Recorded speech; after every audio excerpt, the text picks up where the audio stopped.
Hello everyone, myself doctor Ashish Srivastava और autosomal recessive disorders की list में से एक ऑटोसोमल रेसेसिव डिसऑर्डर आज मैं आपसे काफी डिटेल में डिस्कस करूंगा और उसका नाम है थैलासेमिया। तो स्टार्ट करता हूं मैं आपको थैलासेमिया के बारे में बताना, लेकिन उससे पहले आपको यह जानना होगा कि जो थैलासेमिया डिसीज है, जो कि एक ऑटोसोमल रेसेसिव डिसीज है, इसका रिलेशन ह्यूमंस में हीमोग्लोबिन से है। यानी कि ह्यूमन में उसकी आरबीसीज में प्रेजेंट हीमोग्लोबिन से बिल्कुल रिलेशन है आपकी इस बीमारी का, जिसको आप थैलासेमिया कह रहे हैं। लेकिन अगर आपको थैलासेमिया की मैकेनिज्म को जानना है, आपको थैलासेमिया के डिफरेंट 3 टाइप्स को समझना है, तो आपको सबसे पहले यह जानना होगा कि पूरी की पूरी ह्यूमन पॉपुलेशन में कितने वैरायटी के टेट्रामर, हीमोग्लोबिन टेट्रामर जो हैं वो प्रेजेंट हो सकते हैं। यानी कि एचबी टेट्रामर जो नॉर्मल होते हैं, उनके कितने डिफरेंट टाइप्स हो सकते हैं संपूर्ण ह्यूमन पॉपुलेशन में। तो मैं आपको बता देता हूं कि संपूर्ण ह्यूमन पॉपुलेशन यानी कि कंप्लीट ह्यूमन पॉपुलेशन में आपको कुछ ऐसे इंडिविजुअल मिलेंगे जो नंबर्स में सर्वाधिक हैं, सबसे ज्यादा है। यानी कि 97% आपको ऐसे इंडिविजुअल मिलेंगे जिनके पास जो हीमोग्लोबिन होगा, उसका जो टेट्रामर स्ट्रक्चर होगा, उसे आप HbA1 कह सकते हैं। यानी कि 97% individual, human individual HbA1 type का हीमोग्लोबिन टेट्रामर रखते हैं। और इसकी क्या खासियत है? इसकी खासियत यह है कि इस टेट्रामर स्ट्रक्चर में जो पॉलीपेप्टाइड चेन्स होंगी, जो 4 पॉलीपेप्टाइड चेन्स होंगी, उनमें से 2 अल्फा होंगी और 2 बीटा पॉलीपेप्टाइड चेन होंगी। यानी कि ऐसे हीमोग्लोबिन के टेट्रामर को आप HbA1 बोलेंगे, जिसमें 2 आपको अल्फा और 2 आपको बीटा पॉलीपेप्टाइड चेन आपको हीमोग्लोबिन के स्ट्रक्चर में देखने को मिलेंगे। और ऐसी पॉपुलेशन है 97%। यानी सबसे ज्यादा अगर ह्यूमन पॉपुलेशन कोई हीमोग्लोबिन नॉर्मल टेट्रामर रखती है तो उसका टाइप आपको बताना है HbA1। आपको बता दूं कि 2 to 3% यानी 2 से 3% ऐसी भी ह्यूमन पॉपुलेशन है जिनके बॉडी के आरबीसीज में जो हीमोग्लोबिन का टेट्रामर है वो 2 अल्फा और 2 डेल्टा पॉलीपेप्टाइड चेन से मिलकर बना। यानी उसके स्ट्रक्चर में आपको 2 अल्फा तो उसी तरह मिलेंगे जैसे कि HbA1 में मिल रही हैं, लेकिन आपको 2 बीटा की जगह पर 2 डेल्टा पॉलीपेप्टाइड चेन हीमोग्लोबिन के टेट्रामर में देखने को मिलेंगे। ऐसे इंडिविजुअल के नॉर्मल टेट्रामर को हम HbA2 बोलते हैं। और मैं बिल्कुल भी डिफरेंशिएट नहीं कर सकता कि HbA1 और HbA2 दोनों टेट्रामर की एफिशिएंसी में कोई डिफरेंस है। यह केवल एक वेरिएशन है जो आपको ह्यूमन पॉपुलेशन में देखने को मिलेगा। इन दोनों टेट्रामर को मैं बिल्कुल नॉर्मल टेट्रामर कहूंगा। अब आपको बता देता हूं कि कोई भी इंडिविजुअल, चाहे वो HbA1 हो या वो HbA2 हो, जब वो फीटल लाइफ में था, यानी कि वो मदर के यूट्रस में था, तब उसकी बॉडी में जो हीमोग्लोबिन का फॉर्मेशन हो रहा था वो बिल्कुल डिफरेंट था उसकी एडल्ट हीमोग्लोबिन से। और वो हीमोग्लोबिन के टेट्रामर को मैंने यहां पर नाम दिया HbF, यानी कि फीटल हीमोग्लोबिन। और आपको बता दूं कि फीटल हीमोग्लोबिन की खासियत है कि जब बच्चा मदर के यूट्रस में होता है तो उसके पास जो हीमोग्लोबिन टेट्रामर बनता है उसमें 2 अल्फा और 2 गामा पॉलीपेप्टाइड चेन स्ट्रक्चर में प्रेजेंट होती हैं। और इससे उसको एक बेनिफिट मिलता है कि वो ज्यादा ऑक्सीजन को मदर के ब्लड से एसोसिएट कर सकता है, या कह सकते हैं कंज्यूम कर सकता है। इसलिए HbF की जो ऑक्सीजन बाइंडिंग एफिनिटी है वो comparatively to HbA1 and HbA2 बहुत ज्यादा है। लेकिन आपको बता दूं, जब किसी बच्चे का बर्थ हो जाता है उसके कुछ हफ्तों के बाद धीरे धीरे आप देखेंगे जो HbF टेट्रामर रखने वाले हीमोग्लोबिन हैं वो रिप्लेस होने लगते हैं आइदर HbA1 या HbA2। ये डिपेंड करता उसके अपने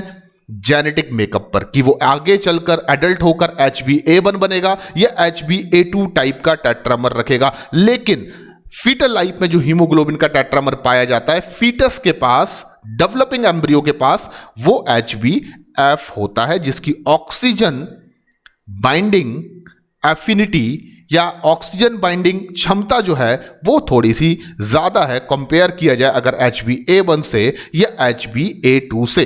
तो देखिए अब इंटरेस्टिंग चीज क्या है, आपको बता देता हूं कि इस पूरे संसार में जितने भी ह्यूमंस हैं वो इन 3 में से आप देख रहे हैं कोई ना कोई अपनी लाइफ की वेरियस स्टेजेस में देखें तो टेट्रामर अपनी बॉडी में रख सकते हैं, यानी कि या तो इंडिविजुअल एडल्ट एज में है तो वो HbA1 टाइप का होगा, या वो HbA2 टाइप का होगा, या फिर वो अगर अपनी फीटल एज में था तो वो हमेशा HbF टाइप का होगा। तो अल्फा पॉलीपेप्टाइड के लिए जो जीन होता है वो क्रोमोसोम नंबर 16 पर प्रेजेंट होता है। आपको ये चीज याद रखना है, यानी कि जो अल्फा पॉलीपेप्टाइड चेन बन रही है उसके लिए जो जीन प्रेजेंट है वो क्रोमोसोम नंबर 16 पर प्रेजेंट है। And gene for beta polypeptide जो है वो प्रेजेंट होगा क्रोमोसोम नंबर 11 पर।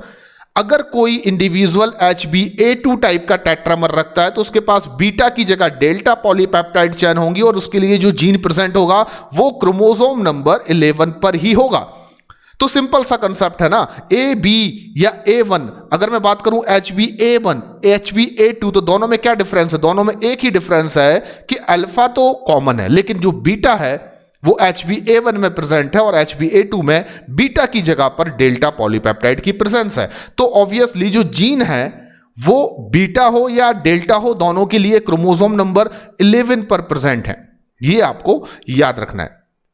And gene for gamma polypeptide जो फीटल हीमोग्लोबिन है उसमें 2 अल्फा के साथ 2 गामा पॉलीपेप्टाइड चेन प्रेजेंट होती हैं, तो गामा के लिए भी जो जीन होगा वो क्रोमोसोम नंबर 11 पर प्रेजेंट होगा। और जैसे ही इंडिविजुअल का बर्थ होता है ये जीन सप्रेस हो जाते हैं और उनकी जगह पर बीटा या डेल्टा के लिए रिस्पॉन्सिबल जो जीन है वो अपना एक्सप्रेशन देना स्टार्ट कर देते हैं और इंडिविजुअल या तो HbA1 हो जाता है या HbA2 टाइप के टेट्रामर बनाना स्टार्ट कर देता है। तो यहां तक का कंसेप्ट अगर आपको समझ में आ चुका है तो आप थैलासेमिया डिसीज को बहुत ही आसानी से समझ सकते हैं। मैं आपको बता देता हूं, थैलासेमिया जो डिसीज है उसको मेडिटेरानियन एनीमिया भी कहा जाता है। तो मेडिटेरानियन एनीमिया कहने के पीछे रीजन केवल इतना है कि जो थैलासेमिया डिसीज है उसको सबसे पहले ऑब्जर्व किया गया था या ये डिसीज सबसे पहले पाई गई थी मेडिटेरेनियन रीजन में पाई जाने वाली पॉपुलेशंस में। इस वजह से इस डिसीज को हम एक और नाम से भी जानते हैं, मेडिटेरेनियन एनीमिया। आपको बता दूं कि ये एक ऐसी डिसीज है जो फ्रेम शिफ्ट म्यूटेशन की वजह से ह्यूमन में कॉज होती है, यानी कि ये आपको बहुत इंपॉर्टेंट है और हमेशा याद रखना है कि ह्यूमंस में फ्रेम शिफ्ट म्यूटेशन की वजह से होने वाली एक डिसीज का एग्जाम्पल अगर आपसे पूछा जाता है तो आप याद रखिए थैलासेमिया। एंड मैं आपको बता दूं थैलासेमिया ह्यूमंस में 3 डिफरेंट टाइप्स के देखने को मिल सकते हैं, यानी कि alpha thalassemia, beta thalassemia and delta thalassemia. यानी कि थैलेसेमिया जो डिसीज है उसके 3 डिफरेंट पैटर्न आपको ह्यूमन पॉपुलेशन में देखने को मिल सकते हैं, अल्फा, बीटा एंड डेल्टा। अब मैं आपको बता देता हूं अल्फा थैलेसीमिया में कंसेप्ट क्या होता है। जैसे कि आपको नाम से समझ में आ रहा है कि अल्फा थैलेसीमिया में अल्फा का यूज हो रहा है, यानी कि ऐसे इंडिविजुअल जिनको अल्फा थैलेसीमिया की बीमारी होगी उनमें अल्फा पॉलीपेप्टाइड चेन जो है उसका फॉर्मेशन नहीं हो पाएगा। यानी कि अल्फा थैलेसीमिया का सबसे बड़ा इंपॉर्टेंट जो मैकेनिज्म ऑफ एक्शन आपको याद रखना है वो ये कि अल्फा थैलेसीमिया के केसेस में अल्फा पॉलीपेप्टाइड चेन का फॉर्मेशन नहीं होगा, सिंथेसिस नहीं होगा। और हमने अभी अभी देखा कि इसके लिए नॉर्मली जीन कहां पर प्रेजेंट होता है, तो क्रोमोसोम नंबर 16 पर जीन प्रेजेंट होता है। तो कभी अगर आपसे क्वेश्चन पूछा जाता है कि अल्फा थैलेसीमिया डिसीज में जिस जीन में म्यूटेशन होता है वो किस क्रोमोसोम में होता है, तो आपको याद रखना है क्रोमोसोम नंबर 16। आपको बता दूं जब अल्फा पॉलीपेप्टाइड का फॉर्मेशन डिसीज की वजह से इंडिविजुअल में नहीं होगा तो बीटा पॉलीपेप्टाइड चेन एबनॉर्मली क्या करेंगी, टेट्रामर का फॉर्मेशन कर लेंगी। और ऐसे एबनॉर्मल टेट्रामर जिनको 4 बीटा चेन ने मिलकर बनाया है, जब 4 बीटा पॉलीपेप्टाइड चेन मिलकर किसी एबनॉर्मल टेट्रामर को बना लेंगी तो आप उस टेट्रामर को HbH कहेंगे। और HbH एक ऐसा एबनॉर्मल टेट्रामर है जो अनस्टेबल होता है। ये ऑक्सीजन को कैरी तो कर सकता है लेकिन उसका डिसोसिएशन प्रॉपरली नहीं करता। अल्टीमेटली आप देखेंगे जो इंडिविजुअल होगा उसमें एनीमिक कंडीशन कॉज हो जाएगी क्योंकि वो फंक्शनल आरबीसीज का फॉर्मेशन नहीं कर पाएगा। This is the complete mechanism of action of alpha thalassemia. इतना आपको कम से कम याद रखना है। बीटा थैलेसीमिया का कंसेप्ट यह है कि नाम में आपको क्या दिख रहा है, बीटा। तो आप याद रखिए कि इसमें बीटा पॉलीपेप्टाइड चेन का सिंथेसिस नहीं होगा। बीटा पॉलीपेप्टाइड चेन के सिंथेसिस के लिए रिस्पॉन्सिबल जीन कहां प्रेजेंट होता है, प्रीवियसली आपने देखा क्रोमोसोम नंबर 11 पर। तो अगर आपसे क्वेश्चन पूछा जाता है कि बीटा थैलेसीमिया डिसीज में जिस जीन में म्यूटेशन होता है वो ह्यूमन के किस क्रोमोसोम पर प्रेजेंट होता है, तो आपका आंसर होगा क्रोमोसोम नंबर 11। एंड आपको याद रखना है कि बीटा थैलेसीमिया में भले ही आप देख रहे हैं कि अल्फा चैन बन रही है, बीटा का सिंथेसिस नहीं हो रहा है, लेकिन आपको बता दूं अल्फा चैन्स में ये कैपेसिटी नहीं होती कि वो किसी भी एबनॉर्मल टेट्रामर का फॉर्मेशन कर सके। दैट इज द रीजन कि बीटा थैलेसीमिया में किसी भी प्रकार का कोई भी टेट्रामर फॉर्म नहीं होता, ह्यूमन में कोई भी टेट्रामर का फॉर्मेशन उस इंडिविजुअल में नहीं होगा। इससे हमें एक बहुत बड़ा नुकसान ये तो होगा कि आरबीसीज का फॉर्मेशन बिल्कुल भी नहीं होगा, लेकिन दूसरा बड़ा नुकसान ये भी है कि जो अल्फा पॉलीपेप्टाइड चेन एक्सेसिवली बन रही है, ज्यादा अमाउंट में बन रही है, क्योंकि बीटा नहीं बन रही है, केवल अल्फा बन रही है, तो वो फ्री अल्फा पॉलीपेप्टाइड जो है वो हमारी बॉडी की जो ब्लड सेल्स हैं उनसे प्रेसिपिटेट होंगी, उनसे उनकी आउटर सरफेस पर बाइंड होंगी और उनको लाइस कर देंगी। यानी कि इस बीमारी में एक तो हम बॉडी में आरबीसीज का फॉर्मेशन नहीं कर पाएंगे, साथ में एक बड़ी प्रॉब्लम यह भी है कि हमारी जो अनदर ब्लड सेल्स हैं उनका भी लाइसिस जो है वो अल्फा चैन के एक्सेसिवली बनने और उनके ब्लड सेल्स से प्रेसिपिटेट और बाइंड होने की वजह से होने लगेगा।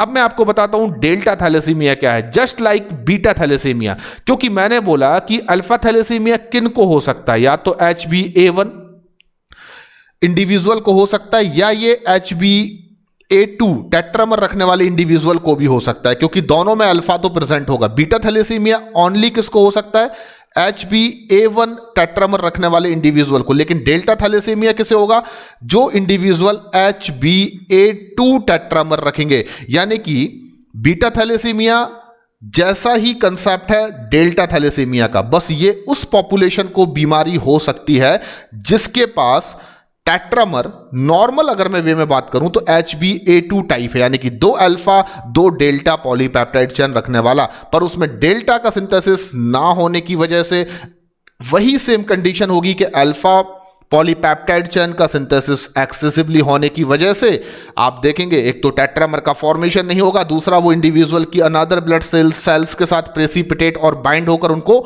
लाइस कर देगी। यानी कि आपको याद रखना है कि beta thalassemia only found HbA1 and delta thalassemia only found HbA2, but alpha thalassemia may be found in HbA1 और HbA2। उसका कारण है क्योंकि अल्फा चैन दोनों ही टेट्रामर्स रखने वाले इंडिविजुअल में पाई जाएगी, चाहे वो HbA1 टाइप हो या वो HbA2 टाइप हो।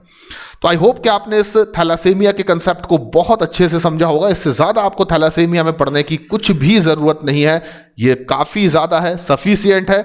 अगले लेक्चर में मैं आपसे डिस्कस करूंगा अनदर मेंडेलियन डिसऑर्डर के बारे में। तब तक के लिए थैंक यू वेरी मच, धन्यवाद।